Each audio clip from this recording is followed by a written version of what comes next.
บ่เข้าใจเนาะยากกว่าจับพึกเองเจ้าเข้าใจยากคมเนี่ยคมบ่อยากลงเนี่ยนั่นมันเป็นเรื่องสมาธิเรื่องสติเนี่ยมันเป็นข่มได้ให้มันลู่ไปเรื่อยลู่เท่าท่านไปเรื่อยหลงก็ตั้งหลงก็ตั้งหลงก็ตั้งบ่ท่านก็ตั้งใหม่ไปเรื่อยจนว่ามันท่านใช่ปะจนกว่ามันท่านมันสติเนี่ยมันเป็นสติแบบหนึ่งได้สมาธิอีกแบบหนึ่งได้สมาธิอารมณ์เดียวจอเป็นอารมณ์เดียวจอเรื่องเดียวในเป็นห้องสมาธิศีลพระรักษาระเบียบวินัยสติพระจอเรื่องเดียวสติพระรู้ทั่วไปกำลังเดินก็ให้รู้เดินกำลังว่าวก็รู้ว่าวกำลังกินให้รู้ในการกินกำลังขี้เงียวก็รู้เท่าท่านขี้เงียวอยู่ให้รู้ปัจจุบันให้รู้เท่าท่านความจริงเป็นปัจจุบันอยู่ในเป็นห้องสติถ้ารู้เท่าท่านต่อเนื่องเป็นห้องสันสติถ้าสันสติพวกนี้เกิดแล้วมันจึงว่างได้มันจึงปล่อยได้นะนานมันจึงรุดได้นะ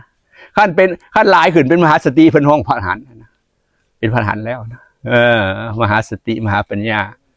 อันเดียวกันเลยสติหลายกลายเป็นปัญญาเป็นห้องมหาสติมหาปัญญาเป็นห้องพระหันเพิ่นก็ว่าอยู่นะเหลือแต่สติและปัญญาคือพระอรหันต์คือพระพุทธเจ้าพระอรหันต์เพิ่นก็ว่าตรงๆเนี่ยแต่เฮาบ่จักเนาะบ่จักก็เลยไปแต่วันรูปๆค่ำๆอย่างนั้นก็เลยบ่ไปมาอย่างนั้น